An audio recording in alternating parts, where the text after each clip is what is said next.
నమో వెంకటేశాయ. గురుర్బ్రహ్మా గురుర్విష్ణుః గురుర్దేవో మహేశ్వరః గురుః సాక్షాత్ పరం బ్రహ్మ తస్మై శ్రీ గురవే నమః. జటిలం చీరవసనం దండకారణ్యవాసినం మునివేషధరం ధ్యాయేత్ అరణ్యేకాండ ఉత్తమే. శ్రీరామచంద్ర పరబ్రహ్మణే నమః. అథ శ్రీమద్ రామాయణే ఆదికావ్యే అరణ్యకాండే సప్తచత్వారింశః సర్గః. రావణేన తు వైదేహీ తథా పృష్టా జిహీర్షత పరివ్రాజకలింగేన శశంసాత్మానమంగనా. పంచవటిలో ఒంటరిగా ఉన్నటువంటి సీతాదేవి దగ్గరకు రావణాసురుడు ఒక సాధువు వేషంలో, సన్యాసి వేషంలో, భిక్షుకునిగా ఆ వేషాన్ని ధరించి వచ్చాడు. వచ్చి సీతాదేవిని కుశల ప్రశ్నలు అడుగుతూనే ఆమె యొక్క అందచందాలను పొగుడుతూ అనేక ప్రశ్నలు వేస్తున్నాడు. నీవెవరివి? ఇక్కడికి ఎందుకు వచ్చావు? అసలు ఇక్కడికి రావడానికి కారణం ఏమిటి? నీవెవరి దానవు అని ఈ విధంగా అడుగుతున్నాడు. మరి సీతాదేవి రావణాసురుడిని మరి సాధువు వేషంలో ఉన్నాడు కావున సాధు పొంగవులను సేవించడం, వారిని ఆదరించడం అనేది కర్తవ్యం కావున ఒక పక్క సాధు రూపంలో ఉన్నటువంటి రావణాసురుణ్ణి సేవించడానికి ఉపక్రమిస్తూనే ఇదిగో అర్ఘ్యం, ఇదిగో పాద్యం, ఇదిగో ఆసనం, ఇదిగో మీరు భుజించడానికి ఆహార పదార్థములు ఇవిగో అని చెప్పి వాటిని రావణాసురుడికి ఇస్తూనే, మరి ఒక పక్క ఆ మాయాలేడిని వేటాడటం కోసం వెళ్ళినటువంటి రాముడి కోసము, రాముడిని తీసుకురావడానికి వెళ్ళినటువంటి లక్ష్మణుని కోసము ఆ అడవి వైపుకి చూస్తూనే ఉంది. అక్కడ చెట్లు కనిపిస్తున్నాయి కానీ రామలక్ష్మణులు తిరిగి వస్తూ కనిపించడం లేదు. మరి ఒక పక్క ఈ సాధువు వీరికి ఆతిథ్యం చేయటం ఆలస్యం అవుతున్నది అని చెప్పి అనుకుంటూ సాధువుకి ఆ చెయ్యవలసినటువంటి అతిథి మర్యాదలన్నీ కూడా చేస్తూ ఉన్నది. కేవలం అతిథి మర్యాదలే కాదు కదా, వారు అడిగినటువంటి ప్రశ్నలకు సమాధానం కూడా చెప్పి తీరాలి. అందుకనే సీతాదేవిలా అనుకుంటున్నది. ఇంకా సీతాదేవికి ఉన్నటువంటి రుజు స్వభావం ఏదైతే ఉన్నదో, అంటే కపటంగా మనసులో ఒకటి పెట్టుకుని బయటికి ఇంకొకటి మాట్లాడటం కాదు, ఏదైతే మనసులో అనిపించిందో అది మాట్లాడేస్తుంది కదా. మరి అటువంటి స్వభావం కలిగినటువంటి సీతాదేవి కపట స్వభావం కలిగినటువంటి వాడు సాధువు రూపంలో, సన్యాసి రూపంలో వచ్చినటువంటి వాడైన రావణాసురుడితోటి మాట్లాడుతున్నది. మాట్లాడుతూ ఇలా అనుకుంటున్నది. జిహీర్షత పరివ్రాజకలింగేన రావణేన. సీతాదేవిని అపహరించాలి అనే దురుద్దేశ్యంతో సన్యాసి వేషంలో, సాధువు వేషంలో వచ్చినటువంటి రావణాసురుడితోటి తథా పృష్ట అనేకమైనటువంటి ప్రశ్నలు అడుగబడినటువంటి సీతాదేవి, అంటే రావణాసురుడు అనేకమైనటువంటి ప్రశ్నలు అడిగాడు. ఆ ప్రశ్నలు వేసేటప్పుడు సీతాదేవి యొక్క అందచందాలను పొగిడాడు. అయినప్పటికీ కూడా అంగన, ఆ యతివేషాన్ని గౌరవించినటువంటిదైన స్త్రీ అయిన సుందరమైనటువంటి ఆ వైదేహి సీతాదేవి ఆత్మానం శశంస, ఇక తన గురించి తన వివరములను ఆ సన్యాసికి చెప్పటానికి ఉపక్రమించింది. ఇక్కడ చూడండి, కారణం చెప్పేశారు ఈ శ్లోకంలో మనకు. రావణాసురుడు ఆ విధంగా మాట్లాడినా, అందచందాల గురించి మాట్లాడినా, ఈమె యొక్క వైయక్తికమైనటువంటి కుటుంబపరమైనటువంటి విషయములు అడిగినప్పటికీ కూడా సీతాదేవి కోపగించుకోకుండా రావణాసురుడికి చెప్పడానికి కారణం ఏమిటి అంటే, ఆయన యొక్క యతివేషాన్ని గౌరవించి సీతాదేవి చెప్పటానికి ఉపక్రమిస్తూ ఉన్నది. బ్రాహ్మణశ్చాతిథిశ్చాయం అనుక్తో హి శపేతమాం ఇతి ధ్యాత్వా ముహూర్తంతు సీతావచనమబ్రవీత్. ఇక్కడ రెండు కారణాలు చెబుతున్నాడు. ఒకటేమో ఆ వచ్చినటువంటి యతీశ్వరుని గౌరవించాలి అనే ఉద్దేశం అయితే, రెండవది తపస్సంపన్నులకు కనుక కోపం తెప్పించినట్లయితే వారు ఆ కోపంతో శపించేటటువంటి ప్రమాదం ఉన్నది. అందుకని బ్రాహ్మణశ్చ అతిథిశ్చ, వచ్చినటువంటి వాడు బ్రాహ్మణుడు అతిథిగా వచ్చాడు అని చెప్పి అనుకుని, మరి వేషం ఆ విధమైన వేషాన్ని ధరించి వచ్చాడు కదా రావణుడు. అందుకని అయం అనుక్త మాం శపేత ఇది. ఒకవేళ నేను ఆయన అడిగినటువంటి ప్రశ్నలకు సమాధానం గనక చెప్పకపోయినట్లయితే కోపగించుకుని నన్ను ఏమైనా శపించేస్తాడేమో. అసలే పెద్దవాడు, అందులో సన్యాసి వేషంలో ఉన్నవాడు, తపస్విలాగా ఉన్నాడు. అడిగినటువంటి విషయాలు చెప్పటంలో వచ్చినటువంటి ఇబ్బంది ఏమీ లేదు. చెప్పకపోతే మాత్రం కోపగించి శపించవచ్చునేమో. ఇది ధ్యాత్వా ముహూర్తం ధ్యాత్వా అని ఒక్క క్షణం మనసులో ఆలోచించుకుని సీతాదేవి వచనం అబ్రవీత్, ఇంకా తన గురించి చెప్పటం ప్రారంభించింది సీతాదేవి. అక్కడ రావణాసురుడు మొదటగా అడిగినటువంటి ప్రశ్నలు కాను కస్య కుతశ్చిత్వం కిన్నిమిత్తం చదండకాన్ ఏకాచరసి అని చెప్పి మొదలుపెట్టి, అసలు నీవెవరివి, ఎవరికి సంబంధించినటువంటి దానివి, ఎక్కడ నుంచి వచ్చారు, ఎందుకు వచ్చారు ఈ దండకారణ్యానికి అని ఈ 4 ప్రశ్నలు కూడా అడిగాడు రావణాసురుడు. మరి ఆ క్రమంలోనే సమాధానం చెబుతూ ఉన్నది. దుహితా జనకస్యాహం మైథిలస్య మహాత్మనః సీతానామ్నాస్మి భద్రంతే రామ భార్యా ద్విజోత్తమా. చూడండి, ఇక్కడ మొదట ఆమె పేరు చెప్పుకోవటం లేదు.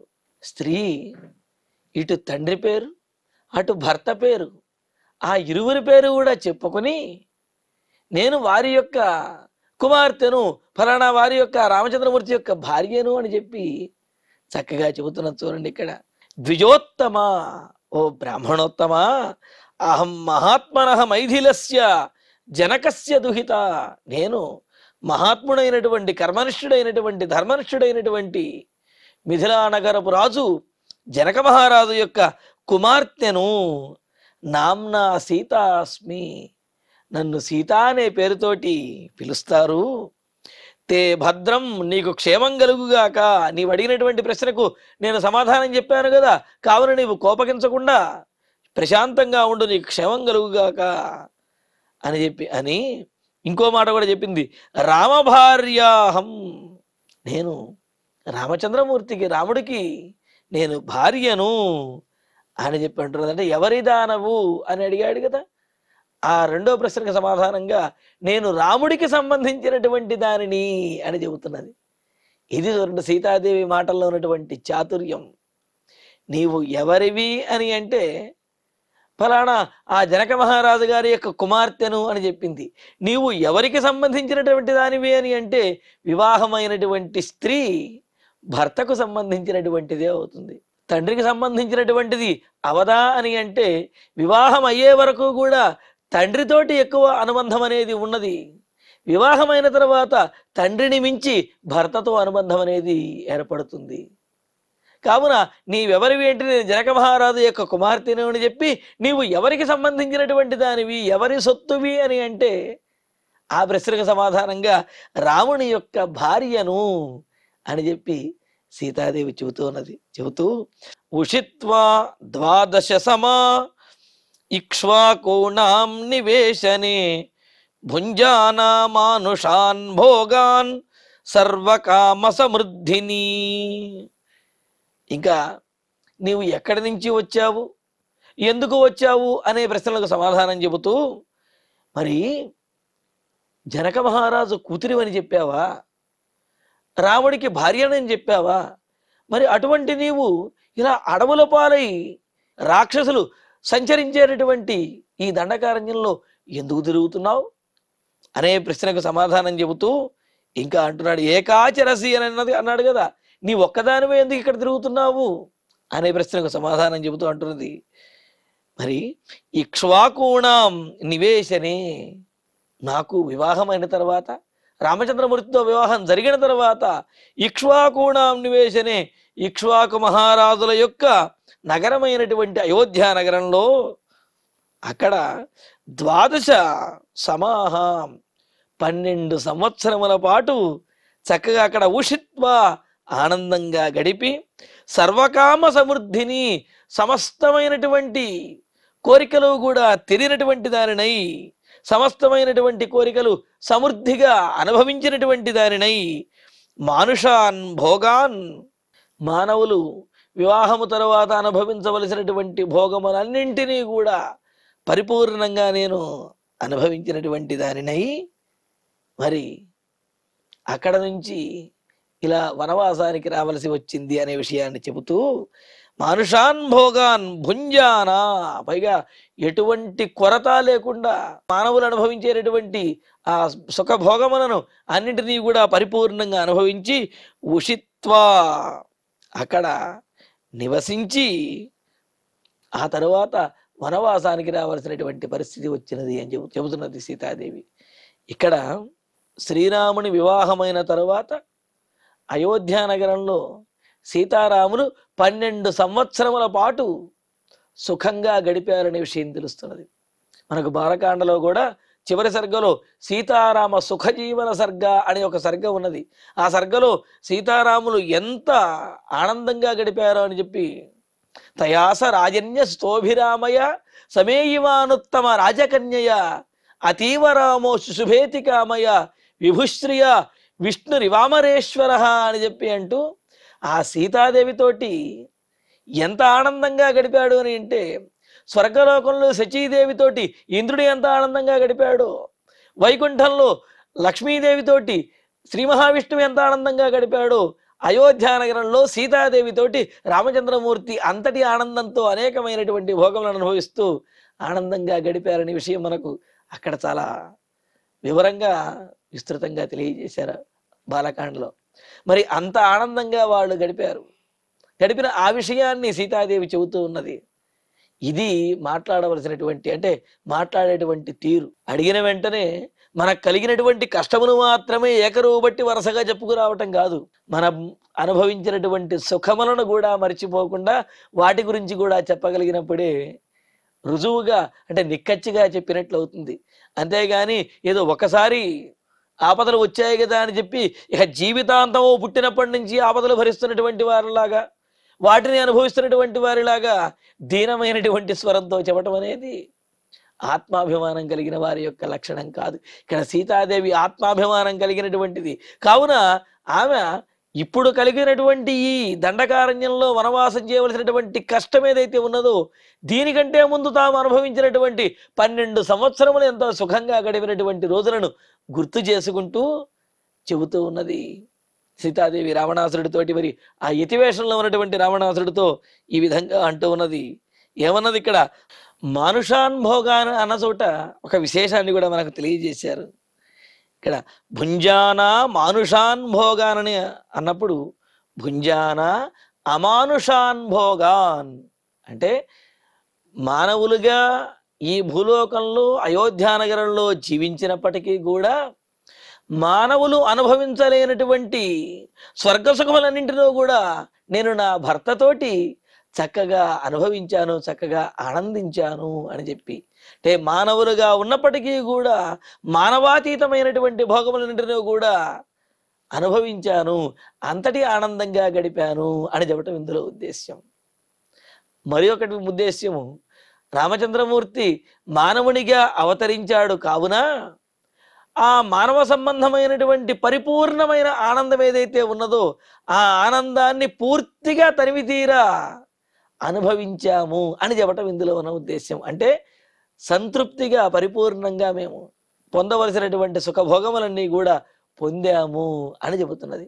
మరి ఇంత ఆ దండకారణ్యంలో ఉంటూ కూడా ఈ విధంగా చెప్పగలిగింది అంటే సీతాదేవి యొక్క మనస్సు ఎంత నిశ్చలమైనటువంటిది, సీతాదేవి యొక్క మనస్సు ఎంత దృఢమైనటువంటిది. అదేవిధంగా ఆమె తాను పొందినటువంటి కష్టములతో పాటుగా సుఖములను కూడా ఏ విధంగా గుర్తుపెట్టుకుంటుందనే విషయం తెలుస్తూ ఉన్నదన్నమాట.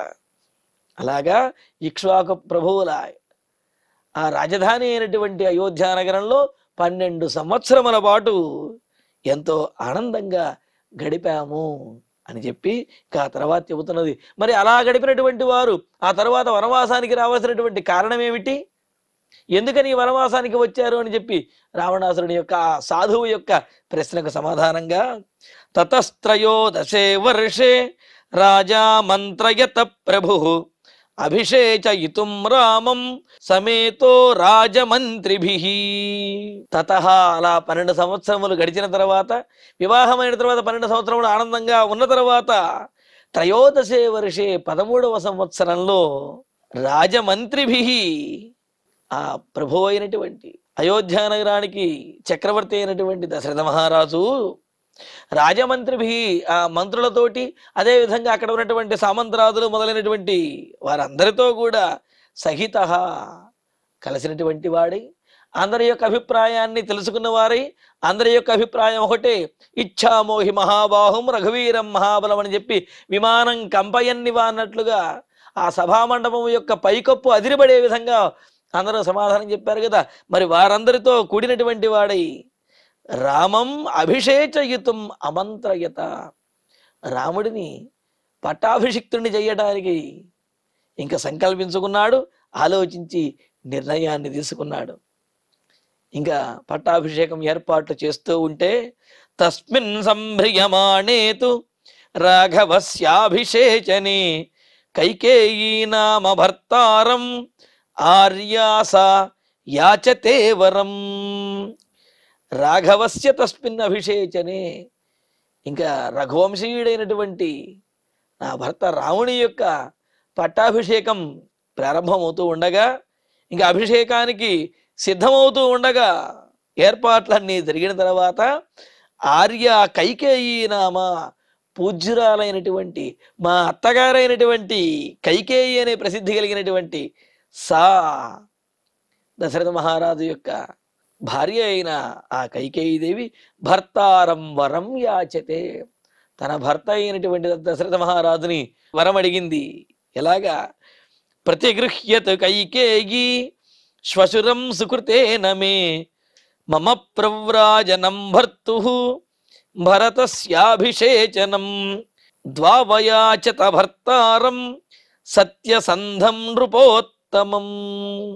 సరే, వరం అడిగిందన్నావు, ఏ వరం అడిగింది అని రావణాసుడు ఆ సాధువు చూస్తూ ఉంటే సమాధానం చెబుతున్నది. కైకేయి, మా చిన్నత్తగారైనటువంటి ఆ కైకేయీదేవి, మే శ్వశురం భర్తారం సత్యసంధం నృపోత్తమం, నాకు మామగారు, అలాగే ఆమెకు ఆ కైకేయీదేవికి భర్త అయినటువంటి వాడు, సత్యమే పరాక్రమంగా కలిగిన వాడు, సత్యము కోసం జీవితాన్ని అర్పించేటటువంటి వాడు, రాజశ్రేష్ఠుడు అయినటువంటి దశరథ మహారాజుని సుకృతేన ప్రతిగృహ్య, సుకృతేనాపి తేశపే అని చెప్పి అక్కడ కైకేయీదేవి అంటుంది. పుణ్యముల మీద ఒట్టేసి చెబుతున్నాను అని చెప్పి, అంటే దశరథ మహారాజుని ఒట్టి వేయించి, దశరథ మహారాజు కూడా అంటాడు, నా పుణ్యముల మీద, నా ధర్మం మీద నేను ఒట్టేసి చెబుతున్నాను అని చెప్పి ప్రతిజ్ఞ చేస్తాడు. అలాగా సుకృతేన ప్రతిగృహ్య, తాను చేసినటువంటి పుణ్యకర్మలంటి మీద కూడా తన ధర్మము మీద ఒట్టు వేయించి మరి ప్రతిగృహ్య నిర్బంధించి ఆ దశరథ మహారాజు చేత వాగ్దానం చేయించి వరములను అడిగింది. ఇక్కడ సుకృతేన అనే దానికి మరో అర్థం కూడా ఉన్నది. సుకృతేన అంటే తనకు ఇంతకు ముందు కైకేయి ద్వారా జరిగినటువంటి ఉపకారం ఏదైతే ఉన్నదో ఆ ఉపకారాన్ని దృష్టిలో పెట్టుకుని దేవాసుర సంగ్రామంలో దేవతల వల్ల దశరథ మహారాజుకి ప్రాణాపాయ పరిస్థితి వచ్చినటువంటి సందర్భంలో ఆ యుద్ధంలో రథానికి సారథ్యం వహించి దశరథ మహారాజుకి శీతలోపచారములు చేసి రక్షించినది కావున, విరోచితంగా వీరవనిత వలె ఆమె ప్రవర్తించి రక్షించినది కావున, ఆమె చేసినటువంటి సుకృతేన ఆ జరిగినటువంటి పూర్వ వృత్తాంతాన్ని దృష్టిలో పెట్టుకుని వాగ్దానం చేసినటువంటి వాడై, లేకపోతే ఆ పూర్వ వృత్తాంతాన్ని గుర్తు చేసి దశరథ మహారాజు చేత వాగ్దానం చేయించి, ఇంకా మమ భర్తు ప్రవ్రాజనం భరతస్య అభిషేచనం ఇది, అలాగా దశరథ మహారాజు చేత కైకేయీదేవి వాగ్దానం చేయించి నా భర్త అయినటువంటి రామచంద్రమూర్తికి వనవాసము, ఆ కైకేయి కుమారుడైనటువంటి భరతునికి పట్టాభిషేకము జరగాలి అని చెప్పి 2 వరములను కూడా అడిగింది. అడిగితే నాద్యభోక్ష్యే నచ స్వప్స్యే నపాస్యే చ కథంచన ఏష మే జీవితస్యాంతః రామో యద్యభిషిచ్యతే. ఏడు భార్య విధంగా 2 వరాలు అడగంగానే మీ మామగారు ఒప్పేసుకుని రాముణ్ణి వనవాసానికి పంపించేశాడా?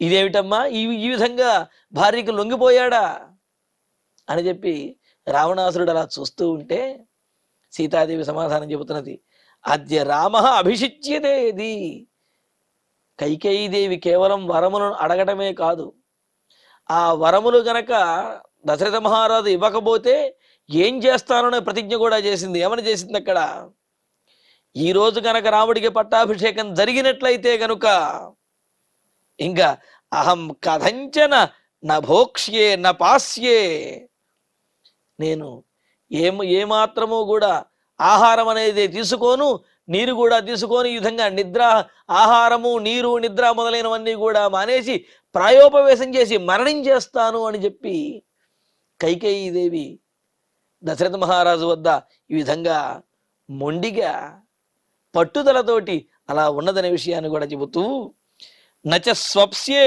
ఏషః మమ జీవితస్య అంతః.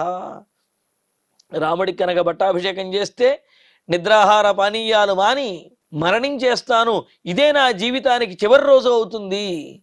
కావున రాముడిని వనవాసానికి పంపించవలసిందే, భరతునికి పట్టాభిషేకం చేయవలసిందే అని చెప్పి కైకేయీదేవి పట్టుబట్టింది. అలాగా కైకేయీదేవి మాట్లాడుతుంటే, ఏమిటిలా కైకేయీదేవి మాట్లాడుతుంటే దశరథ మహారాజు ఒప్పేసుకున్నాడా అని అంటే, ఇతి బ్రువాణాం కైకేయీం శ్వశురో మే సమానదః అయాచతార్థేరన్వర్ధే నచ యాంచాం చకారసా.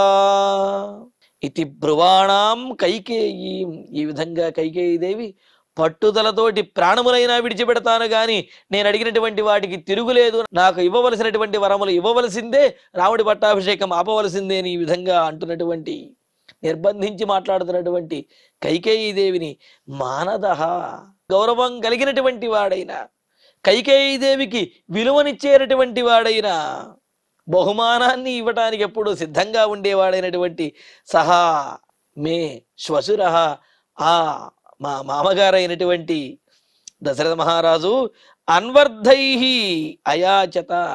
సరే, నీవు అడిగినటువంటి రాముడికి వనవాసము, భరతునికి పట్టాభిషేకము అని ఈ వరములు కాకుండా నీకు ఏవి కావాలన్నా ఇస్తాను అని చెప్పి అనేకమైనటువంటి బహుమతులు, అనేకమైనటువంటి రాజభోగములు, ఇవన్నీ కాకపోతే కనీసం రాముడి వనవాసం మానుకుని భరతునికి పట్టాభిషేకం మాత్రం చేద్దాం, రాముడిని మాత్రం వనవాసానికి పంపవద్దు అని చెప్పి ఇలాగ అనేక రకాలుగా దశరథ మహారాజు ప్రార్థించినా అడిగినా ఎన్ని రకాలుగా చెప్పినప్పటికీ కూడా సా యాంచ్యాం న చకార. ఆ దశరథ మహారాజు యొక్క యాచనను, ఆయన యొక్క ప్రార్థనను కైకేయీదేవి ఏమాత్రము కూడా అంగీకరించలేదు. తాను అడిగినటువంటి వరములే నెరవేర్చాలి అని చెప్పి పట్టుబట్టిందనమాట. ఇంకా ఆ తర్వాత ఆమె పట్టుబట్టిన తర్వాత ఇంక చేయగలిగింది ఏముంది, వనవాసానికి బయలుదేరాము అని అంటూ, మరి వనవాసానికి బయలుదేరినప్పుడు ఎవరి వయస్సు ఎంత అనే విషయాన్ని చెబుతూ, మమ భర్త మహాతేజ వయసా 25 18 వర్షాణి మమ జన్మని గణ్యతే. ఈ శ్లోకంతో మనకు రాముని యొక్క వయస్సు, సీతాదేవి యొక్క వయస్సు మీద ఒక స్పష్టత అనేది వస్తుంది. అలాగే బాలకాండలో 19 వర్షోమే రామో రాజీవలోచన అన్న చోట కూడా 16 ఏళ్ళైనా నిండనటువంటి వాడు అని అంటే 15 అనుకోవచ్చు, 14 అనుకోవచ్చు. కానీ ఈ శ్లోకాన్ని కూడా కలిపి కనుక మనం అన్వయం చెప్పుకున్నట్లయితే రాముడికి అప్పుడు అంటే విశ్వామిత్ర యాగానికి యాగ సంరక్షణ కోసం బయలుదేరినప్పుడు రాముని యొక్క వయస్సు సుమారు 12 సంవత్సరములు అనే విషయం తెలుస్తున్నది. మరి ఆ 12 సంవత్సరముల తర్వాత మరో 12, అదే విశ్వామిత్ర యాగ సంరక్షణ చెయ్యటము, అక్కడ నుంచి మిథిలా నగరానికి వెళ్ళడము, ఆ తర్వాత శివధనుర్భంగం చేసి సీతాదేవిని వివాహమాడము, అయోధ్య నగరానికి రావటము, వచ్చిన తర్వాత 12 సంవత్సరముల పాటు ఆనందంగా గడపటము, ఆ తర్వాత 13వ సంవత్సరంలో అంటే రాముడికి 25 సంవత్సరములు వచ్చిన తర్వాత 25 ఏళ్ల వయసు వచ్చిన తర్వాత అప్పుడు పట్టాభిషేకం చేయడానికి సంకల్పించడము, ఆ పట్టాభిషేకం ఆగిపోయి వనవాసానికి బయలుదేరటము జరిగింది. అంటే రాముడు వనవాసానికి బయలుదేరినప్పుడు 25 సంవత్సరములు అని తెలుస్తున్నది. మరి సీతాదేవి వయస్సు అప్పుడు సీతాదేవికి 18 సంవత్సరములు అనే విషయం తెలుస్తున్నది. ఈ విధంగా ఈ శ్లోకంలో ఆ సీతారాముల యొక్క వయస్సు గురించి స్పష్టత ఉన్నది. అలాగే మనకు రాముడి కంటే కూడా సీతాదేవి వయస్సులో పెద్దది అని చెప్పి కొంతమంది అంటూ ఉంటారు. మరి ఈ శ్లోకం కనుక చూసినట్లయితే ఆ మాట సత్యము కాదనే విషయం కూడా తెలుస్తున్నది. ఎందుకంటే వనవాసానికి బయలుదేరినప్పుడు సీతాదేవికి 18 సంవత్సరములు, రాముడికేమో 25 సంవత్సరములనే విషయం ఈ శ్లోకంలో సీతాదేవి నోటి గుండానే మనకు తెలుస్తూ ఉన్నది. ఈ విధంగా సీతాదేవి రావణాసురుడు ఆ సాధువు వేషంలో వచ్చి అడిగినటువంటి ప్రశ్నలకు నీవు ఎవరివి, ఎవరికి చెందినటువంటి దానివి, ఎందుకని వనవాసానికి రావలసి వచ్చింది, ఈ ప్రశ్నలన్నిటికీ కూడా సమాధానం చెబుతున్నది. మరి ఈ ప్రశ్నలకు సమాధానం చెప్పిన తరువాత ఇంకా రావణాసురుడు ఏ విధంగా తన యొక్క ప్రభావాన్ని చూపిస్తాడు, సీతాదేవి ఏ విధంగా రాముని యొక్క పరాక్రమం గురించి తెలియజేస్తుంది, ఈ విశేషాలన్నీ కూడా తరువాతి ప్రవచనంలో తెలుసుకుందాము. ఇక ఇప్పుడు శ్లోకాలను పారాయణ చేసుకుందాము. రావణేన తు వైదేహి తథా పృష్టా జిహీర్షత పరివ్రాజకలింగేన శశంసాత్మానమంగనా బ్రాహ్మణశ్చాతిథిశ్చాయం అనుక్తో హిషపేతమాం ఇతి ధ్యాత్వా ముహూర్తంతు సీతావచనమబ్రవీత్ దుహితా జనకస్యాహం మైథిలస్య మహాత్మనః సీతానామ్నాస్మి భద్రంతే రామభార్యా ద్విజోత్తమా ఉషిత్వా 12 సమా ఇక్ష్వాకూణాం నివేశనే భుంజానామానుషాన్ భోగాన్ సర్వకామసమృద్ధిని తతస్త్రయోదశే వర్షే రాజా మంత్రయత ప్రభుః అభిషేచయితుం రామం సమేతో రాజమంత్రిభిః తస్మిన్ సంభ్రియమాణే తు రాఘవస్యాభిషేచనే కైకేయీ నామ భర్తారం ఆర్యా సా యాచతే వరం ప్రతిగృహ్యతు కైకేయీ శ్వశురం సుకృతేన మే మమ ప్రవ్రాజనం భర్తుః భరతస్యాభిషేచనం ద్వావయాచత భర్తారం సత్యసంధం నృపోత్తమం నాద్యభోక్ష్యే నచ స్వప్స్యే నపాస్యే చ కథంచన ఏష మే జీవితస్యాంతః రామో యద్యభిషిచ్యతే ఇతి బ్రువాణాం కైకేయీం శ్వశురో మే సమానదః అయాచతార్ధైరన్వర్ధైః నచ యాంచాం చకారసా మమ భర్తా మహాతేజ వయసా 25 18 హి వర్షాణి మమ జన్మని గణ్యతే ఇత్యార్షే శ్రీమద్ రామాయణే ఆదికావ్యే అరణ్యకాండే 47 సర్గే 10 శ్లోకాః. ఇక ఇప్పుడు క్షమాప్రార్థన మంగళాంతంగా ఈనాటి ప్రవచన పారాయణ కార్యక్రమాన్ని పరిపూర్ణం చేసుకుందాం. యదక్షరపదభ్రష్టం మాత్రాహీనం తు యద్భవేత్ తత్సర్వం క్షమ్యతాం దేవ నారాయణ నమోస్తుతే. కాయేన వాచా మనసేంద్రియైర్వా బుద్ధ్యాత్మనా వా ప్రకృతే స్వభావాత్ కరోమి యద్యత్ సకలం పరస్మై నారాయణాయేతి సమర్పయామి. శ్రియః కాంతాయ కళ్యాణ నిధయే నిధయేర్ధినాం శ్రీ వెంకట నివాసాయ శ్రీనివాసాయ మంగళం.